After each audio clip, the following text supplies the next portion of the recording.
Hello CMA students. सो अभी अपन लोग चलते हैं आगे अपने इस लेक्चर में। और आज हम लोग जो सीखेंगे वो हम लोग सीखेंगे illustration number 8। Illustration number 1 to 7 हम लोग कर चुके थे। इलिस्ट्रेशन नंबर 8 है वो हम करेंगे अब। ये जो अपना चैप्टर है, ये अपना चैप्टर है hire purchase and instalment system. Hire purchase hire purchase and instalment system.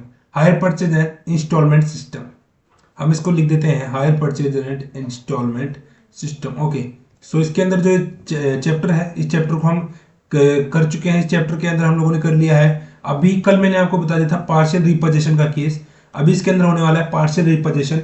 Partial reposition का केस वो केस होता है जिसके अंदर आपने कोई प्रोडक्ट खरीदा और फिर आपने उसकी पूरी की पूरी इंस्टॉलमेंट जो है वो पे, कुछ इंस्टॉलमेंट्स पे कर दी, और उसके बाद जो प्रोडक्ट आपने खरीदा था उसका कुछ हिस्सा जो आपका सेलर है वो आपसे ले लेता है और बोलता है कि जो प्रोडक्ट आपके पास बचे हैं अब उनके ऊपर जो भी इंस्टॉलमेंट आपको पे करनी थी वो इंस्टॉलमेंट आपको पे नहीं करनी। लेकिन पार्शियल रिपोजिशन में 99% केस में आपको लॉस होने वाला है। तो चलिए स्टार्ट करते हैं इस क्वेश्चन को। इलिस्ट्रेशन नंबर 8 को इलिस्ट्रेशन नंबर 8 बोलता है on 1/1/2011, A purchased 5 machines from B. Payment was to be made 20% down and balance in 4 equal annual installments of rupees 2,80,000, 2,60,000, 2,40,000, 2,20,000 commencing from 31st 12 2011।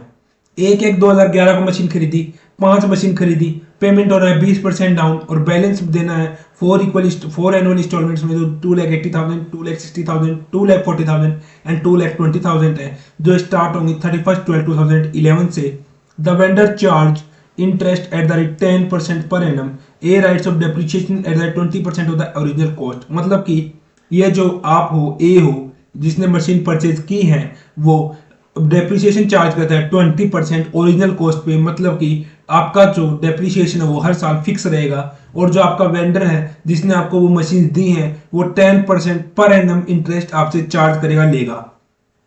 On as failure to pay the instalment due on 31st 12 2012, 31st 12 2012 को जो instalment थी वो आपने नहीं पे की, ए ने पे नहीं की। आफ्टर नेगोशिएशन, बातचीत करने के बाद में, ऑन 1/1/2013 को बी ने बोला कि B agreed at leave 2 machines with a adjusting the value of the other 3 machines against the amount due. इसका मतलब जो मैंने बताया था वही है। बातचीत करने के बाद में 1/1/2013 को, 1 जनवरी 2013 को बी ने बोला कि मैं आपके पास 2 मशीन छोड़ूंगा और जो बाकी की जो मशीन्स है 3 मशीन्स वो ले लूंगा, और उन 3 मशीन्स को जो मैं लूंगा, जो उन्हें कॉस्ट प्राइस होगी उससे मैं मानूंगा कि मैं आपकी 2 मशीन्स है वो सेट कर चुका हूँ, उसके ऊपर उसको मैं दे चुका हूँ, 2 मशीन्स की कॉस्ट प्राइस मैं आपसे ले चुका हूँ। The machines being valued at cost less 40% per annum depreciation और रिटर्न डाउन वैल्यू बेसिस। मतलब कि ये जो 5 मशीन्स जो उसने मशीन रीपर्चेस करेगा उनकी जो वैल्यू निकालेगा वेंडर, वो निकालेगा 40% पर एनम, और वो भी रिटर्न डाउन वैल्यू बेसिस पे। Okay. B, after spending ₹6,000 on repairs of each of such machines sold at the rate 70,000 on 30 June 2013, B ने क्या किया, जो 3 मशीन वापस ली थी उनके ऊपर 6,000 रुपए एक के ऊपर लगाए, मतलब 18,000 रुपए टोटल लगाए, और फिर उनको 70,000 में बेच दिया 30 जून 2013 को। Prepare the relevant accounts in the books of A and B. Okay. So आशा करता हूँ आप लोग ये क्वेश्चन समझ गए होंगे। अभी हम लोग क्या करेंगे, अभी हम लोग इसके जो अकाउंट्स इसके अंदर पूछे गए वो अकाउंट्स बनाएंगे। तो चलिए सबसे पहले हम लोग क्या करते हैं, सबसे पहले हम लोग करते हैं कंप्यूटेशन ऑफ इंटरेस्ट। सबसे पहले हम इनका इंटरेस्ट निकाल लेते हैं। तो इंटरेस्ट टेबल सबसे पहले हम लोग इसकी बनाएंगे। तो सबसे पहले आप लोग यहाँ पे लिखेंगे interest table, calculation of interest, calculation of interest. सबसे पहले हम चलेंगे अपने वर्किंग नोट में और फिर हम लोग चलेंगे अपने मेन आंसर में, कैलकुलेशन ऑफ इंटरेस्ट। ओके। तो सबसे पहले इंटरेस्ट की कैलकुलेशन के लिए जो हमारी स्केल है उसके हम लोग यूज करेंगे उस स्केल का, और फिर हम बनाएंगे अपनी table for the calculation of interest, और फिर उस इंटरेस्ट से हम लोग क्या करेंगे, अपने आगे क्वेश्चन को सॉल्व करेंगे। ओके। तो इसके अंदर सबसे पहले आपको पता ही है 6 columns are there in this table. So जल्दी जल्दी मैं इस टेबल को बना लेता हूँ और फिर हम इसके आगे के जो अपना क्वेश्चन है इसको हम कैरी ऑन करते हैं।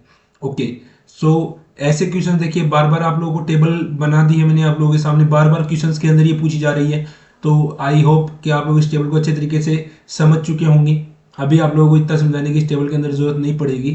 तो ये देखिए इसमें क्या है, ये जो केस है, ये केस आपका, ये केस में आपका होगा hire purchase to cash price, hire purchase price to cash price. मतलब आप लोग समझ गए होंगे कि इसमें जो टेबल बनेगी वो जो टेबल होगी वो टेबल होगी उल्टी। मतलब कि सबसे पहले यहाँ पे लिखोगे आप इंस्टॉलमेंट नंबर, फिर आप यहाँ पे लिखोगे amount, outstanding at the rate and, amount outstanding at the and, इसके बाद में आप लिखोगे इंस्टॉलमेंट, इंस्टॉलमेंट, इंस्टॉलमेंट के बाद आप लिखोगे ग्रोस, ग्रोस, ग्रोस के बाद आप लोग लिखोगे इंटरेस्ट, ग्रोस के बाद में आप लोग लिखोगे इंटरेस्ट, इंटरेस्ट के बाद में आप लिखोगे amount outstanding at the rate beginning, amount outstanding at the rate beginning. Okay, so ये जो आपकी टेबल है बिल्कुल बनके तैयार है। अभी हम लोग क्या करेंगे, अभी हम लोग लिखेंगे यहाँ पे इंस्टॉलमेंट नंबर 4, इंस्टॉलमेंट नंबर 4 पे जो अमाउंट पेंडिंग था वो कुछ भी नहीं बचेगा, लास्ट में फोर्थ में तो पूरा ही हो जाएगा। इंस्टॉलमेंट जो 4 थी वो थी 2,20,000, ग्रोस बनता है 2,20,000, इंटरेस्ट जो इसके अंदर बनता है वो इंटरेस्ट बनता है इसके अंदर 20,000। ये जो इंटरेस्ट का जो फॉर्मूला था, जो है अगर आपको नहीं पता कि इंटरेस्ट 20,000 कैसे आया, इसका क्या फॉर्मूला है, तो आप मेरी प्रीवियस वीडियोस को वॉच कीजिए, उसके अंदर उसका सारा कैलकुलेशन ऑफ इंटरेस्ट हम कैसे करते हैं, इंटरेस्ट का वैल्यू कैसे निकालते हैं, उसका पूरा फॉर्मूला गिवन है। तो अमाउंट एट द बिगिनिंग में अमाउंट कितना हो जाएगा, 2,20,000 minus 20,000 is to 2 lakh rupees, 2 lakh rupees इस समय बिगिनिंग में इसके पास अमाउंट जो था वो पेंडिंग था। ओके, अब बात आती है थर्ड इंस्टॉलमेंट की, तो इस समय कितना अमाउंट बचेगा, 2 लाख रुपीज। इंस्टॉलमेंट जो इस समय आपने पे की है वो आपने पे किया 2,40,000, 2,40,000 मतलब ग्रोस हो गया 4,40,000, और जो इंटरेस्ट इसके अंदर निकल के आएगा वो निकल के आएगा 40,000, मतलब कि जो एंड में जो आपके पास बिगिनिंग में जो अमाउंट थी वो थी 4 लाख रुपीज बिगिनिंग में। बात करें अगर सेकंड इंस्टॉलमेंट की, तो 4 लाख रुपीज, 4 लाख के बाद में आपने जो इंस्टॉलमेंट पे की है वो आपने पे किया 2,60,000, 2,60,000 मतलब कि टोटल अमाउंट हो गया 6,60,000, और इसके अंदर से 60,000 रुपीज जो है वो है इंटरेस्ट, मतलब कि बिगनिंग में बच जाएगा amount 6 lakh rupees, 6 lakh rupees है वो आपका बिगनिंग में बच जाएगा। बात करें अगर फर्स्ट इंस्टॉलमेंट की, तो 6 लाख रुपीज तो ये है ही आपके पास जो बिगनिंग का बचा हुआ है, प्लस 2,80,000 रुपीज जो है वो आपका ये हो जाएगा इंस्टॉलमेंट अमाउंट, और टोटल हो जाएगा 8,80,000, 8,80,000 के बाद में 80,000 रुपीज है वो आपका है इसके अंदर इंटरेस्ट, मतलब कि जो बिगिनिंग में जो अमाउंट बचेगी वो बचेगी 8 लाख रुपीज। लेकिन ये 8 लाख रुपीज डाउन पेमेंट देने के बाद है, मतलब कि आप लोग कैसे निकालोगे टोटल, कैसे आप लोग देखिए नीचे आप लोग लिखिए, इसके बाद में आप लोग लिखिए यहाँ पे cash down, cash down, cash down के लिए आप लिखिए ये जो अमाउंट है ये है 8 लाख रुपीज, और कैश डाउन इंस्टॉलमेंट उस समय कितने की थी, मतलब कि आपको उसने बोला 8 लाख रुपीज बचे हुए हैं कैश डाउन देने के बाद में, कैश डाउन आपने कितना किया 20% किया, तो देखिए 20% आपने कैश डाउन कर दिया तो अमाउंट कितनी है 80% है, आपको चाहिए कितना, आपको इसका 20% चाहिए, तो हो जाएगा 2 लाख रुपीज, यहाँ पे आ जाएगा 2 लाख रुपीज, मतलब कि टोटल जो अमाउंट जो बचा है वो बचा है 10 लाख रुपीज, मतलब कि जो मशीन्स थी उनकी जो कॉस्ट प्राइस थी वो थी 10 लाख रुपीज। इससे आपको पता चल गया कि जो कैश प्राइस थी मशीन्स की वो कितनी थी, तो मशीन्स की कैश प्राइस होगी वो होगी रुपीज 10 लाख, 10 लाख रुपीज जो मशीन्स की कॉस्ट प्राइस होगी। ओके, अभी आप देखिए इस क्वेश्चन के अंदर आप लोगों ने इंटरेस्ट कैलकुलेशन टेबल के हिसाब से पता कर लिया कि इसकी जो मशीन की जो कैश प्राइस है वो कितनी है। अभी आप लोग कैलकुलेट करना है 1 मिनट, अभी आप लोग हेडिंग डालिए calculation of WDB written down value of 3 machines repossessed as on, आप लोग लिखिए calculation, calculation of WDB written down value, written down value WDB of 3 machines repossessed, of 3 machines repossessed of 3 machines repossessed as on 31st 12 2012, 31st 12 and then 2012। Okay, सो यहाँ पे आप लोगों को लिखना है ओरिजिनल कॉस्ट ऑफ मशीन्स, आप लोग यहाँ पे क्या लिखोगे, आप लोग यहाँ पे लिखोगे original cost of machines, original cost of machines, original cost of machines. और देखिए आप लोग जैसे पहले वाली वीडियोस में आप लोग वॉच कर रहे होंगे तो आप लोगों को लग रहा होगा कि सर ये क्या हर एक क्वेश्चन के लिए एक वीडियो बना देते हैं, तो देखिए अभी जो ये क्वेश्चन स्टार्ट हुए हैं ना, ये क्वेश्चन है थोड़े बड़े क्वेश्चन, तो इनके लिए 1 घंटे का टाइम अगर आप खुद भी कॉपी पेन लेके सॉल्व करोगे तो लगेगा ही लगेगा, लेकिन जो इसके बाद के जो क्वेश्चंस है उनके अंदर आई होप इतना टाइम नहीं लगेगा, लेकिन जो अभी जो क्वेश्चंस हैं थोड़े बड़े क्वेश्चंस हैं तो इनके अंदर 1-1 घंटे का टाइम लगे रहा है, और अगर मैं 2-3 क्वेश्चन की साथ में वीडियो बनाऊंगा तो वीडियो बहुत ही लंबी हो जाएगी, इसलिए सिर्फ मैं एक क्वेश्चन को एक ही वीडियो के अंदर रखता हूँ। तो ओरिजिनल कॉस्ट ऑफ मशीन्स है रुपीज 6 लाख, क्यों है 6 लाख सर, आपने 10 लाख रुपीज बताई थी, यहाँ पे आपने बोला 10 लाख, तो सर ये 10 लाख जो है ये 5 मशीन्स की, लेकिन अपने को चाहिए 3 मशीन्स, मतलब कि अगर ये 5 मशीन्स की है तो आप क्या मैं ये बोल सकता हूँ कि 1 मशीन बराबर 2 लाख रुपीज, 2 लाख रुपीज की बची 1 मशीन, कैसे बची है तो इससे क्लैरिफिकेशन देखिए 10 लाख अपॉन 5, इसको जब आप कैलकुलेट करेंगे तो आएगा 2 लाख, तो 2 लाख और ये 3 मशीन से रिपर्चेस हो रही है, तो मतलब कितना अमाउंट बच गया, 6 लाख रुपीज बच गए। Okay, minus depreciation for 2011, depreciation for 2011, depreciation जो लगेगा वो लगेगा 20% eight the rate 20% on WDV।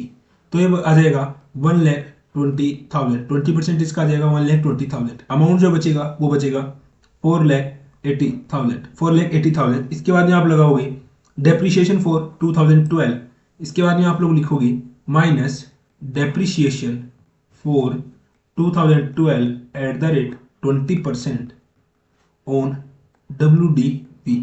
ये आ जाएगी 1,20,000, 1,20,000, मतलब कि 4,80,000 रुपये आपको इसका डेप्रिसिएशन जो लगेगा वो आप लगा रहे हो fix method. Okay okay okay, ये आपकी कैलकुलेशन हो रही है, तो आप लोग लगाओगे इसके ऊपर स्ट्रेट लाइन मेथड, आप लोग इसके ऊपर लगाएंगे straight line method. Straight line method, straight line method में क्या होता है, फिक्स होता है अमाउंट, सो 1,20,000 ही हो जाएगा। मतलब आपके हिसाब से जो आपकी मशीन थी वो थी 3,60,000 की। ओके, अभी बात करते हैं calculation of the value of goods repurchased. तो आप यहां पे लिखिए कैलकुलेशन, कैलकुलेशन, ये वर्किंग नोट चल रहा है पूरा अपना, calculation of the value of goods repurchased, repurchased. Okay, calculation of the value of the goods repurchased. तो इसके लिए आप यहां पे लिखिए पर्टिकुलर्स, पर्टिकुलर्स, और यहां पे आप लिखिए अमाउंट, यहाँ पे पर्टिकुलर्स लिखिए और यहाँ पे लिखिए आप अमाउंट। ओके, सो आप लोग सबसे पहले लिखिए यहाँ पे cost of assets, cost of assets, cost of assets के अंदर आप लिखिए अमाउंट, आप लिखिए 6 लाख रुपीज, 6 लाख रुपीज भी कॉस्ट प्राइस थी, आपको पता, मैंने बता दिया कैसे है 6 lakh rupees. Okay, so minus y depreciation for, depreciation for 2011 eight the rate 40%, eight the rate 40%, 2011 40% rate of interest लगी। ओके, ऑन WDV, ये किस पे है, ये WDV मेथड पे है। सो ये हो गया 2,40,000, 2,40,000। लास्ट में बचेगा 3,60,000, 3,60,000। लेकिन इसके ऊपर एक डेप्रिसिएशन और लगना बाकी है, depreciation for 2012 at the rate 40%। Okay, so ये वाला जो डेप्रिसिएशन लगेगा ये लगेगा 1,44,000, मतलब कि जो अमाउंट नेट अमाउंट आपके पास बचेगी वो बचेगी 2,60,000। ये सारा का सारा, मतलब कि आपका जो 3,60,000 के देखिए ये क्या थे, ये रिमेनिंग थे, ये क्या थे, रिमेनिंग गुड्स, रिमेनिंग मशीन्स थी। इतने रुपए की आपकी मशीन्स बची थी, लेकिन जो डीलर ने उनको लिया उसे 3,60,000 की मशीन कितने मिली, ओनली 2,60,000। तो यहाँ पे क्या हुआ, आपको लॉस हुआ, और वो लॉस कौन बियर करेगा, वो बियर करेगा हायर परचेजर, आप बियर करोगे। A will bear in this case, B is hire vendor in this case, क्योंकि बी इसके अंदर क्या है, हायर वेंडर है, और ए क्या है, हायर परचेजर। तो इसके अंदर जो लॉस हुआ वो हायर परचेजर को हुआ, ए को होगा। अगर अपन सीधी सीधी बात करें तो वो जो लॉस हुआ वो हुआ ए को। ओके, सो इसके अंदर सबसे पहले हम क्या बनते हैं, रिलेवेंट अकाउंट्स इसके अंदर बनवाए हैं। तो सबसे पहले हम लोग क्या करेंगे, सबसे पहले हम लोग इसके अंदर बनाएंगे मशीनरी अकाउंट। तो चलिए मशीनरी अकाउंट का फॉर्मेट प्रिपेयर कर लेते हैं जल्दी से। यहाँ पे आप लोग लिखिए मशीनरी अकाउंट, मशीनरी अकाउंट, ये होती है क्रेडिट साइड, ये होती है डेबिट साइड। ओके, ये आप लोग बिल्कुल पता है, अच्छे तरीके से यूज करते हैं अपनी स्केल का, और जल्दी से मशीनरी अकाउंट बना लेते हैं। Sorry, date, particulars, amount, and then again amount. Okay, so ये अपना जो फॉर्मेट है बिल्कुल रेडी है। चलिए हम इसके ऊपर नेम लिख लेते हैं। सॉरी, सबसे पहले हम यहाँ पे क्या लिखेंगे, सबसे पहले हम लोग यहाँ पे लिखेंगे date, particulars, and then again amount, and then date, particulars, and then again amount. Okay, date, particulars, amount, date, particulars, amount. Okay, so अपना अकाउंट बिल्कुल बनके रेडी है। सो सबसे पहले हम लोग यहाँ पे क्या लिखेंगे, हम लोग यहाँ पे लिखेंगे 1/1/2011। इसके मैं पेन चेंज कर लेता हूँ, 1/1/2011। इसमें हम लिखेंगे टू बीस अकाउंट, टू बीस अकाउंट, और ये जो एंट्री होगी वो भी 10 लाख रुपीज से, क्योंकि आपको मैंने बताया जो मशीन अपन ने परचेज की थी उनकी कैश प्राइस जो अपन ने इंटरेस्ट कैलकुलेशन टेबल से कैलकुलेट की थी वो आई थी 10 लाख रुपीज। ओके, इधर वाली साइड हम लिखेंगे 31/12/2011, 31/12/2011। इस साइड हम लिखेंगे bye depreciation account, bye depreciation account. और जो डेप्रिसिएशन है वो अपन एसएलएम मेथड से लगा रहे हैं और वो बन रहा है 2 लाख रुपीज। वो डेप्रिसिएशन बन रहा है 2 lakh rupees, 2 lakh rupees. Okay, 1,20,000 था वो बच्चा था, वो था सिर्फ जो मशीन, उन्हीं मशीन के ऊपर हम लोग कैलकुलेट कर रहे थे जो रिपर्चेस होने वाली थी। लेकिन यहाँ पे जो डेप्रिसिएशन लगेगा वो टोटल मशीन के ऊपर लगेगा, तो ये बनेगा 2 लाख रुपीज। सेम डेट को 31/12/2011 को हम लिखेंगे by balance carried down, by balance carried down. और जो बैलेंस कैरिड डाउन की जो वैल्यू आएगी वो आएगी 8 lakh rupees, 8 lakh rupees. Total इसका अपन करेंगे तो आएगा 10 लाख रुपीज, 10 लाख रुपीज। और इस वाली साइड का भी जब हम टोटल करेंगे तो ये आएगा 10 lakh rupees, 10 lakh rupees. Okay, अभी देखिए, अभी आप लोगों को क्या करना है, अभी आप लोगों की नई ईयर आएगी 1/1/2012, 1/1/2012।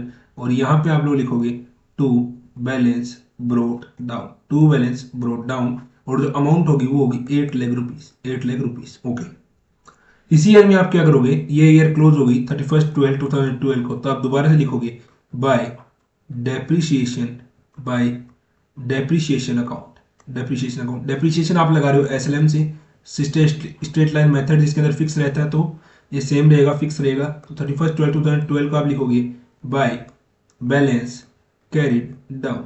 और ये जो अमाउंट बचेगी कैरिड डाउन में, मतलब कि अभी तक आपकी जो एसेट्स हैं वो बची हुई है 6 लाख रुपीज की, जब आप इसका टोटल करोगे तो आएगा 8 लाख।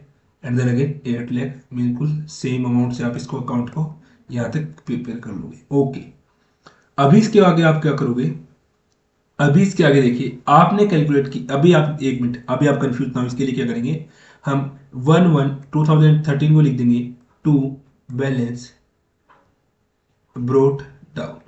अमाउंट होगी वो होगी 6 लाख रुपीज।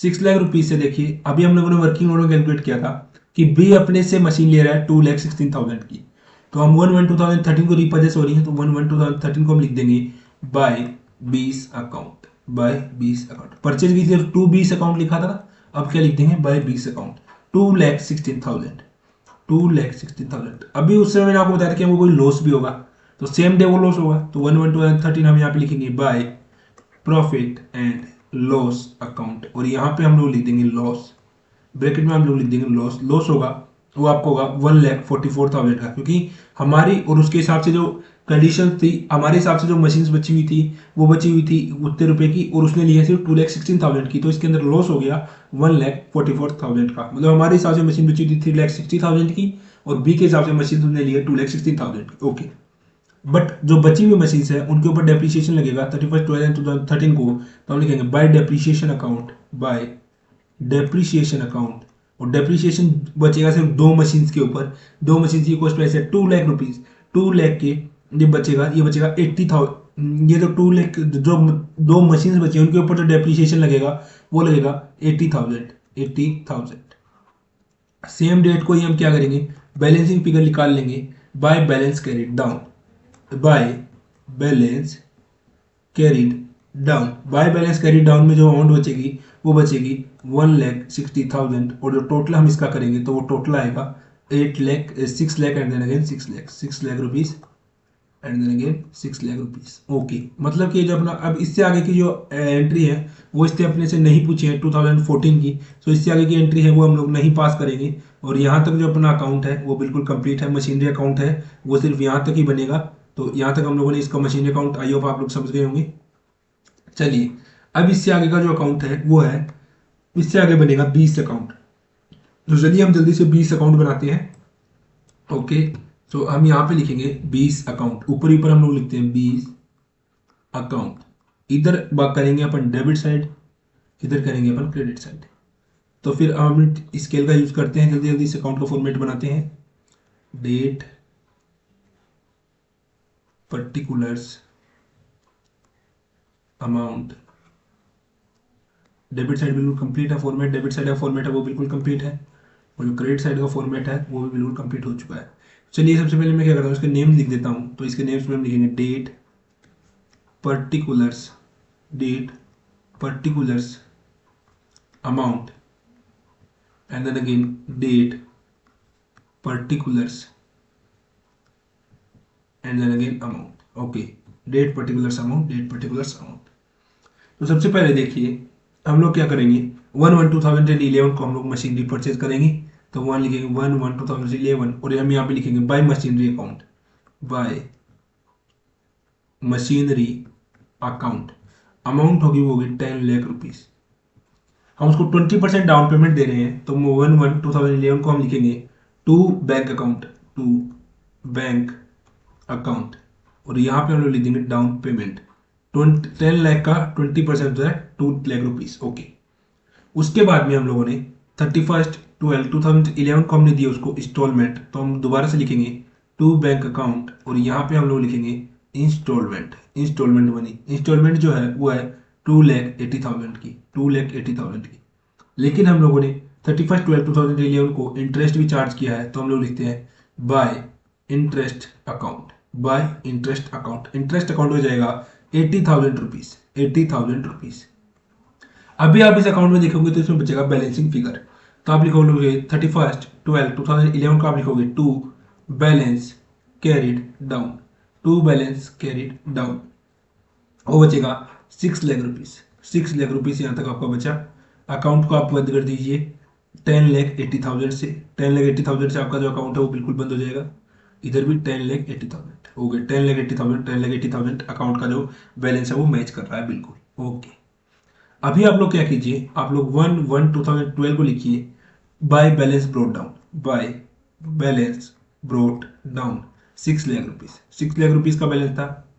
इंटरेस्ट चार्ज करोगे 31/12/2012 को bye interest account, bye interest account. Interest जो होगा वो होगा 60,000 रुपीज, 60,000।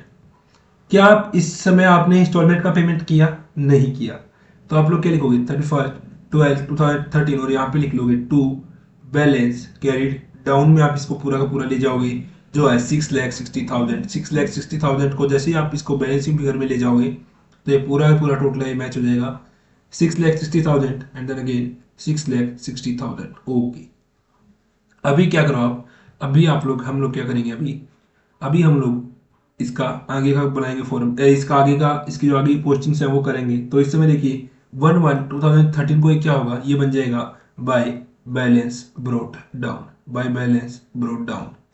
तो बैलेंस ब्रोट डाउन में अमाउंट आ जाएगी 6,60,000 पूरी पूरी amount.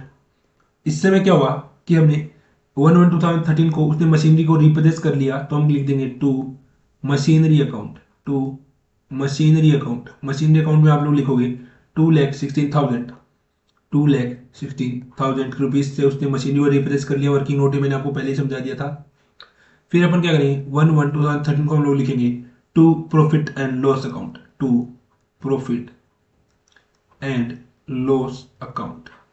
Profit and loss account में देखिए क्या होगा, इसको होगा प्रॉफिट, इसको प्रॉफिट हो जाएगा क्योंकि ये अपने मांगता था 6,60,000 और इसने सिर्फ 2,16,000 रुपीज ही, मतलब किसको 4,44,000 का इसका क्या हो गया, प्रॉफिट हो गया। तो टोटल जब आप इसका करोगे तो ये आ जाएगा 6,60,000, 6,60,000 एंड देन अगेन 6,60,000, 6,60,000। ओके, तो इस तरह से अपना जो 20 अकाउंट है वो भी अपना बिल्कुल बन चुका है। सो 20 अकाउंट भी हम लोगों ने बना लिया है। अभी हम लोग क्या बनाएंगे, अभी हम लोग बनाएंगे 1 मिनट, अभी हम लोग बनाएंगे अपना एस अकाउंट बनाएंगे। उसके बाद हम गुड्स रिपोजिस्ट अकाउंट बनाएंगे। सो चलिए अपने आगे के अकाउंट जो है वो बनाते हैं। तो हम लोग ऊपर ऊपर लिखेंगे एस अकाउंट, बी अकाउंट बिल्कुल बन चुका है, अभी बारी है एस अकाउंट की। तो सबसे पहले हम यहाँ पे लिखेंगे एस अकाउंट, एस अकाउंट। यहाँ पे आप लिखोगे डेबिट, यहाँ पे आप लिखोगे क्रेडिट, और एस अकाउंट का फॉर्मेट जो है वो भी हम जल्दी से बना लेते हैं। इसके बाद में बनाना है सिर्फ गुड्स रिपोजिस्ट अकाउंट। गुड्स रिपोजिस्ट अकाउंट बनाने के बाद में हम लोगों ने इस क्वेश्चन को कंप्लीट कर चुके होंगे हम लोग। सबसे पहले चलिए जल्दी से हम लोग बना लेते हैं अपना ये जो अकाउंट है, ये आप लोग बना लेते हैं जल्दी से। Okay, date, yes. तो आई होप आप लोग इसको साथ साथ अपनी नोटबुक से भी नोट कर रहे होंगे, ताकि अगर जब आगे आप लोग इस चीज़ों को पढ़ने के लिए बैठोगे तो आप अपने notes, notes are very helpful, mind it. Notes से आप लोग बिल्कुल नोट्स बनाए करिए अपनी क्लास के दौरान, ताकि क्या होगा फिर जब आप पढ़ने के लिए बैठोगे दोबारा तो notes play very important and vital role. तो चलिए डेट, पर्टिकुलर्स। अगर आप उस समय कुछ भूल जाते हो तो आपको अपनी नोटबुक से ही आप रिमाइंड कर सकते हो उसको, आपको उसको दोबारा वीडियो देखने की जरूरत नहीं पड़ेगी। Date particulars amount and then again date particulars and then again amount. Date particulars amount and then date particulars amount. Okay, so S account में सबसे पहले आप डालोगे 1/1/2011 को टू सेल्स अकाउंट। आप लोग यहाँ पे लिखोगे 1/1/2011 to sales account, to sales account. Sales account हो जाएगा 10 लाख रुपीज़, 10 लाख रुपीज़। इसी के साथ में ही आप लोग 1/1/2011 को वो जो इंस्टॉलमेंट है वो रिसीव हुई है, वो रिसीव होगी तो बाय कैश और बैंक अकाउंट, बाय कैश और बैंक अकाउंट 2 लाख रुपीज़, क्योंकि 20% जो है वो डाउन पेमेंट है तो 2 लाख रुपीज़। फिर 31/12/2011 को जाएगा इंस्टॉलमेंट, तो आप दोबारा से लिखोगे by bank account. Bank account, cash account भी लिख सकते हो आप लोग, बाय बैंक अकाउंट लिख रहा हूँ मैं यहाँ पे, वो होगा 2,80,000, 2,80,000। इसी समय इंटरेस्ट भी चार्ज होगा 31/12/2011 को, तो आप लिखोगे to interest account, to interest account, interest account. Interest account में जो वैल्यू जाएगी वो जाएगी 80,000 रुपीज़, 80,000 रुपीज़। टोटल जब आप इसका करोगे तो ये आएगा 10,80,000। इधर की साइड में जब आप टोटल करोगे तो आएगा 10,80,000। इस समय क्या होगा, बैलेंसिंग फिगर बचेगा 31/12/2011 को, तो आप लिखोगे by balance, by balance carried down, balance carried down बचेगा 6 lakh rupees, 6 lakh rupees. Okay, अभी बात आएगी नेक्स्ट ईयर की, तो नेक्स्ट ईयर में जो 1/1/2012 को ये बनेगा to balance brought down, to balance brought down. जो टू बैलेंस ब्रोड डाउन में अमाउंट आएगी वो आएगी 6 लाख रुपीज़। इस समय देखिए इंटरेस्ट बिल्कुल आप लोग कैलकुलेट करोगे 31/12/2012 को टू इंटरेस्ट अकाउंट, नहीं पे कर हो रहा है वो बात अलग है, टू इंटरेस्ट अकाउंट। इंटरेस्ट जो होगा वो होगा 60,000 रुपीज़। और इधर जो पूरी पूरी अमाउंट है, क्योंकि पेमेंट तो हुआ नहीं इंस्टॉलमेंट का, तो आप लोग लिखोगे by balance, by balance carried down 6,60,000। और जो अमाउंट है इसको आप क्लोज कर दोगे 6,60,000 से, 6,60,000, और इस साइड भी 6,60,000। आई होप आपको यहाँ तक समझ में आ गया होगा। तो अभी हम लोग क्या करेंगे, अभी हम लोग करेंगे जो ये बाय बैलेंस कैरी डाउन बचा है इसको हम 1/1/2013 को बना देंगे to balance, to balance brought down, to balance brought down.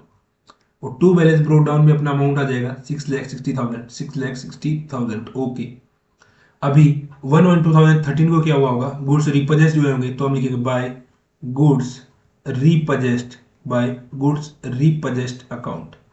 Bye goods repurchased account में हम लोग डालेंगे 2,16,000, 2,16,000। और बचा हुआ जो अमाउंट है वो हम लिखेंगे बाय बैलेंस कैरिड डाउन में 1/1/2013 को हम लोग लिखेंगे बाय बैलेंस कैरिड डाउन।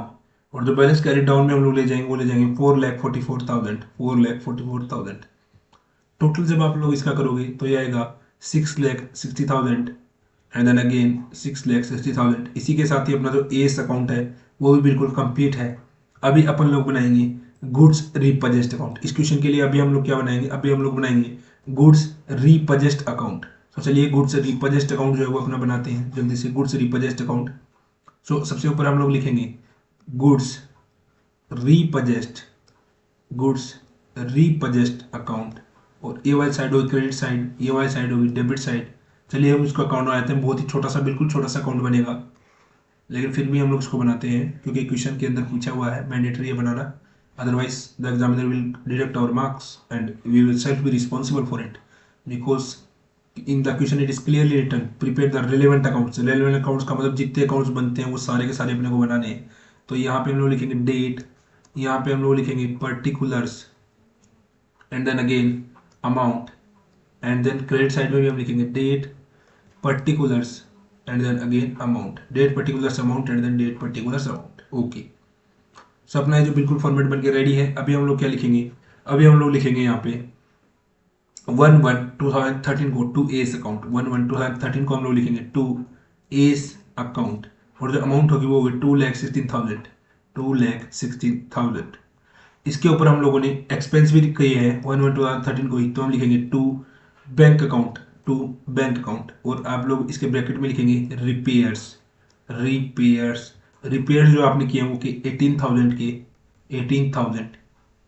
36/2013 को आपने क्या किया, उन गुड्स को क्या किया है, सेल किया है बाय बैंक अकाउंट पे, by bank account, bank account. ये आपने सेल किया है, इसको सेल किया है 2,10,000 में, 2,10,000 में। तो फिर आप 36/2013 को आप लिखोगे by P&L, by profit and loss account, by P&L, by profit and loss account, और जो अमाउंट होगी प्रॉफिट एंड लॉस में ये होगी 24,000। जब आप इसका टोटल करोगे तो आएगा 2,34,000, 2,34,000, एंड देन अगेन 2,34,000, 2,34,000, 2,34,000। बिल्कुल जो आपका क्वेश्चन है ये बिल्कुल कंप्लीट है। गुड्स रिपोजिट अकाउंट है वो भी अपना कंप्लीट हो चुका है, और इसी के साथ ही अपना जो क्वेश्चन है ये भी बिल्कुल कंप्लीट है। सो अभी हम लोग चलेंगे अपने नेक्स्ट क्वेश्चन के ऊपर, क्योंकि अभी इतना ज़्यादा टाइम नहीं हुआ है, तो मैं सोच रहा हूँ इस वीडियो में आपको 2 क्वेश्चन कवर अप करवा दूँ। सो ओके, अभी हम लोग चलेंगे, ये जो हमारा क्वेश्चन था ये क्वेश्चन था क्वेश्चन नंबर 8। अभी हम लोग चलेंगे अपने क्वेश्चन नंबर 9 की तरफ, तो जल्दी से हम लोग लोड कर लेते हैं अपना question number 9। So just 1 minute. So this is our question number 9। 1 minute, let the window open. So हम लोग अपना ओपन करेंगे question number 9। So just wait, we will just wait for 2 to 3 minutes to open the window correctly, क्योंकि ये शायद system में कुछ error है जिसकी वजह से जो है पूरा कम्प्लीटली अच्छे तरीके से ओपन नहीं हो पा रहा है। Okay, now it will open. Question number 9 है, ये अपना ओपन हो चुका है। ओके, मैं आपको बताता है टेक्निकल एरर हो सकता है कोई अपने सिस्टम की तरफ से, जो एक क्वेश्चन था ये बिल्कुल लोड नहीं हो पा रहा था। ओके, इलिस्ट्रेशन नंबर 9 अब आपकी स्क्रीन पे है। Nothing will be there, nothing is there. So illustration number 9, A transport purchased from Kolkata Motors 3 tempos costing rupees 50,000 each on the hire purchase system on 1/1/2011। 1/1/2011 को ए ट्रांसपोर्ट ने purchase किए Kolkata Motors से 3 tempo costing 50,000। मतलब कि ये cost price जो थी, cash price थी, वो थी 1,50,000। Payment was to be made 30,000 down and the remainder in 3 equal annual installment payable on 31st 12 2018, 2011, 31st 12 2012 and 31st 12 2013। 30,000 रुपये आपको मिल गए कैश डाउन। तो जो अमाउंट जो बचा वो बचा 1,20,000, और जो अमाउंट बचा था वो आपको मिलना था with interest 3 equal annual instalments में, जो 31st 12 2011 को पेमेंट होना था, 2012 को लास्ट 31st 12 2012 को पेमेंट होना था, एंड 31st 12 2013 को पेमेंट होना था with interest 9% per annum.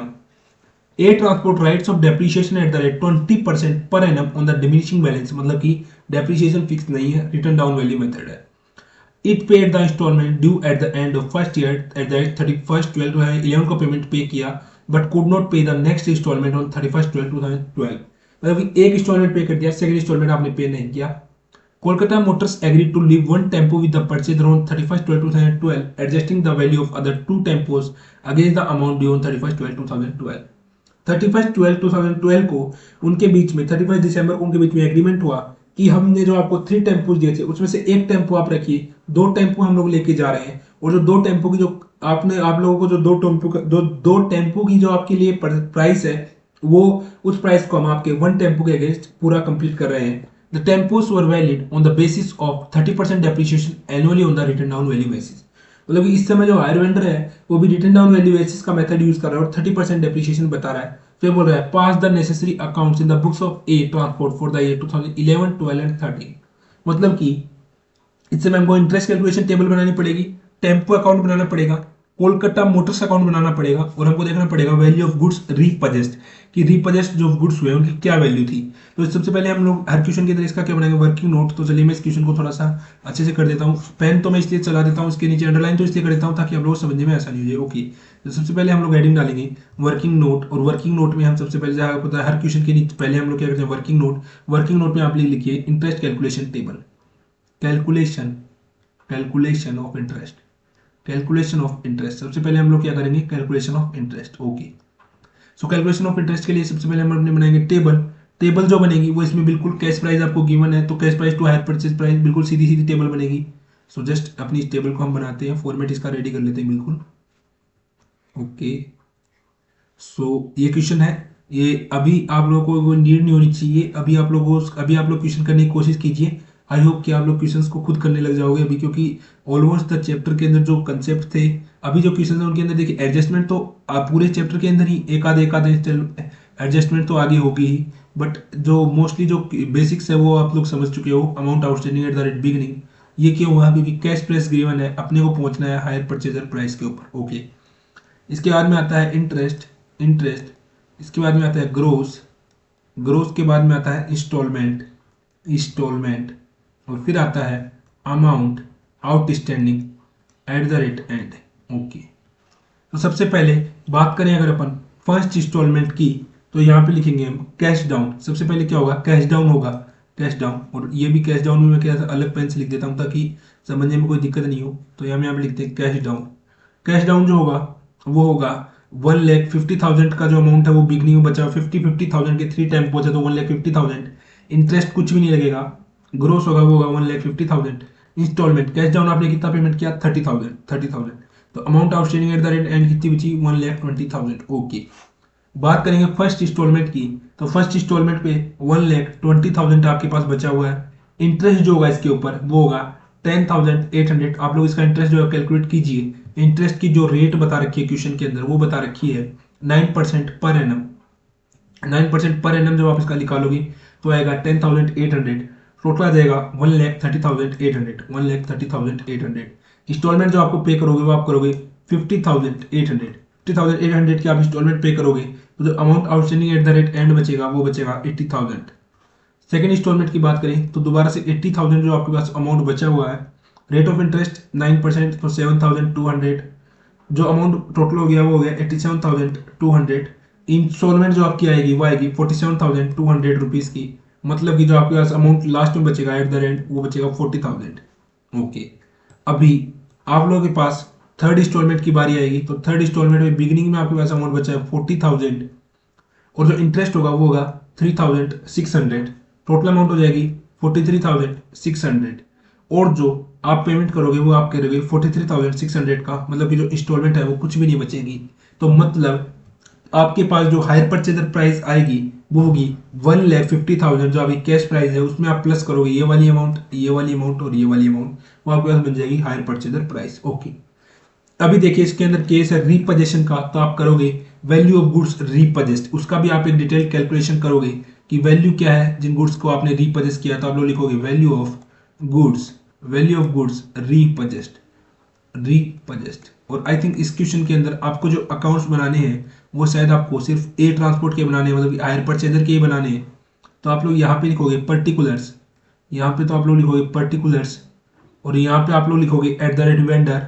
Vendor के हिसाब से वो कितने हैं और eight the rate purchaser, eight the rate purchaser, purchaser के हिसाब से वो कितने हैं। पर्टिकुलर्स में सबसे पहले आप लोग डालोगे original cost, original cost, original cost.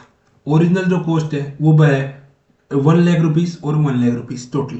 Rupees 1,00,000 क्योंकि 2 मशीन्स की 1,00,000 1,00,000 सॉरी 2 टेम्पोस की 1,00,000 और 1,00,000 50,000 each. Okay, less depreciation for 2011। दोनों return down value method use करते हैं। तो depreciation for 2011 eight the rate sorry for 2011 दोनों WDV मेथड यूज करते हैं। रेट ऑफ इंटरेस्ट है वो दोनों का अलग अलग है, डेप्रिसिएशन सॉरी। तो इसके हिसाब से डेप्रिसिएशन होने का 30,000 और इसके हिसाब से होगा 20,000। मतलब ये तो यूज करता है 20% डेप्रिसिएशन, ये यूज करता है 30% डेप्रिसिएशन। लास्ट में अमाउंट इसके हिसाब से बचेगा 70,000, इसके हिसाब से बचेगा टेम्पोस का अमाउंट 80,000। ओके, अभी बात करेंगे डेप्रिसिएशन फॉर 2012। तो डेप्रिसिएशन फॉर 2012 यहाँ पे जो डेप्रिसिएशन बचेगा वो बचेगा 21,000। 30% होगा 21,000, इसका होगा 16,000 20%। ओके, नेट अमाउंट वेंडर के हिसाब से आपकी जो एसेट्स बची है वो बची है 49,000 की, 49,000 की। और परचेजर के हिसाब से जो एसेट्स है वो है 64,000 की। ओके, मतलब जो वेंडर रीपर्चेस करेगा वो वेंडर आपकी एसेट्स को इस अमाउंट पे उठाएगा आपसे और इस अमाउंट पे लेगा, लेकिन आपकी जो एक्चुअल में एसेट्स कितने हैं 64,000 की, इसका मतलब आपको लॉस हो रहा है। ओके, तो चलिए अभी अपन क्या करते हैं, अभी हम लोग इसके अंदर जो आपके अकाउंट्स हैं वो नेसेसरी अकाउंट जो क्वेश्चन ने बनवाए हैं वो नेसेसरी अकाउंट्स हम लोग बनाते हैं। तो चलिए हम लोग सबसे पहले बनाते हैं टेम्पोस अकाउंट और फिर बनाते हैं कोलकाता मोटर्स अकाउंट। ओके, सबसे पहले टेम्पोस अकाउंट, 1 मिनट। यहाँ पे आप लोग लिखिए ऊपर ऊपर टेम्पोस अकाउंट, टेम्पो अकाउंट। अब आप लिखिए क्रेडिट, यहाँ पे आप लोग लिखिए डेबिट और अपने फॉर्मेट को बनाइए। चलिए ओके, सो सबसे पहले हम अपना फॉर्मेट रेडी कर लेते हैं। यहाँ पे आएगा डेट, आप लोगों को बताने की जरूरत नहीं है, आप लोग पता ही चल चुका आपको। लेजर अकाउंट ही है बिल्कुल, टेम्पो अकाउंट। सो इस क्वेश्चन ये जो अभी हम क्वेश्चन कर रहे हैं क्वेश्चन नंबर 9। अभी टाइम पे तो 10 भी अभी करवा दूंगा, बाकी इसके अंदर टोटल इलिस्ट्रेशन है वो 14 इलिस्ट्रेशन है। तो वो 14 करने के बाद में हमारा भी ये चैप्टर भी बिल्कुल कंप्लीट हो जाएगा और उसके बाद हम जो नेक्स्ट चैप्टर स्टार्ट करेंगे उसकी जानकारी आपको अगले वीडियो से मिल जाएगी। तो यहाँ पे लिखेंगे डेट, यहाँ पे लिखेंगे पर्टिकुलर्स, यहाँ पे लिखेंगे अमाउंट, यहाँ पे again date, again particulars and then again amount. Date particulars amount, date particulars amount. So सबसे पहले हम लोग लिखेंगे यहाँ पे टू कोलकाता मोटर्स अकाउंट 1/1/2011 को 1/1/2011 को हम लिखेंगे to Kolkata motors account, to Kolkata motors account, और जो अमाउंट होगी वो होगी 1,50,000। ओके, अभी 31/12/2011 को हम लोग लिखेंगे bye depreciation account, bye depreciation account. Depreciation account में हम लोग डालेंगे 30,000 रुपीज, 30,000। सेम डेट को 31/12/2011 को बचेगा by balance carried down, by balance carried down, और जो बैलेंस कैरिड डाउन में बचेगा वो बचेगा 1,20,000। टोटल जब आप इसका करोगे तो आएगा 1,50,000, अगेन 1,50,000। ओके, यहाँ तक की बात आशा करता हूँ आप लोगों को समझ में आ गई होगी। चलिए अपन बात करते हैं आगे की। आगे क्या होगा, आगे होगा कि 1/1/2012 को ये बनेगा आपके लिए ओपनिंग बैलेंस, तो आप लोग लिखोगे to balance brought down, to balance brought down, और वो अमाउंट होगी वो होगी 1,20,000। 1,20,000 आप लोगों ने लिख लिया। अभी क्या करिए 31/12/2012 को आप लोग लिखिए bye depreciation account, bye depreciation account, और डेप्रिसिएशन अकाउंट में जो अपना अमाउंट हो जाएगा वो हो जाएगा बिल्कुल 24,000 जो आपने अभी कैलकुलेट किया था वर्किंग नोट के अंदर।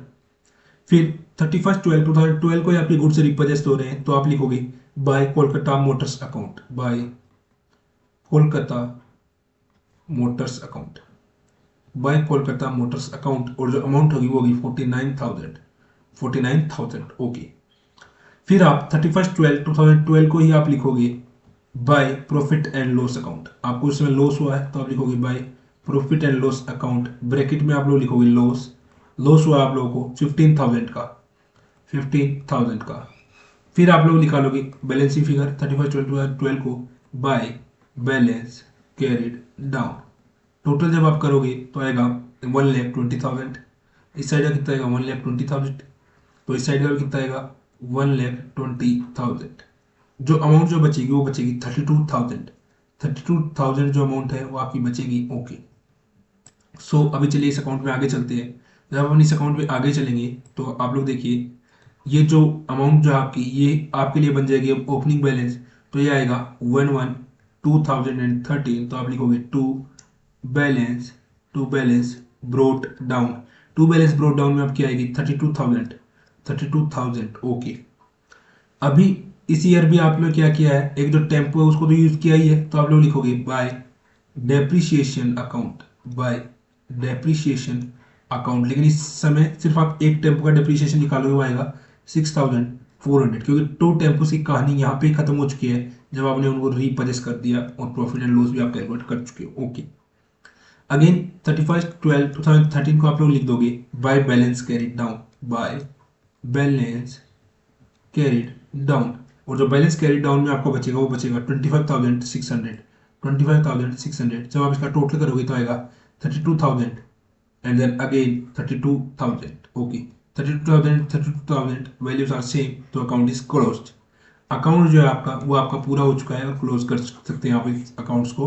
ओके, सो अपना अकाउंट है वो बिल्कुल बनके तैयार है, कंप्लीट हो चुका है, बनके क्या तैयार कंप्लीट ही हो चुका है बिल्कुल। सो अभी आपको जो अकाउंट बनाना है वो अकाउंट आपको बनाना है कोलकाता मोटर्स अकाउंट। आप लोग क्या बनाना है, आप लोग बनाना है कोलकाता मोटर्स अकाउंट। ओके, सो आप लोग यहाँ पे लिखिए कोलकाता मोटर्स अकाउंट, और ये अकाउंट बनाने के बाद में आपका जो क्वेश्चन नंबर 9 है ये भी बिल्कुल कंप्लीट हो जाएगा। यहाँ पे आप लिखिए डेबिट, यहाँ पे आप लोग लिखिए क्रेडिट, और आप अकाउंट का फॉर्मेट है वो जल्दी से प्रिपेयर कर लीजिए। तो चलिए मैं भी आप लोगों के साथ साथ अकाउंट का फॉर्मेट प्रिपेयर कर लेता हूँ। Okay, date particulars and then amount, amount का कॉलम बहुत ज़्यादा बड़ा नहीं बनाएंगे हम लोग, date particulars and then amount. Okay, date particulars amount, date particulars amount.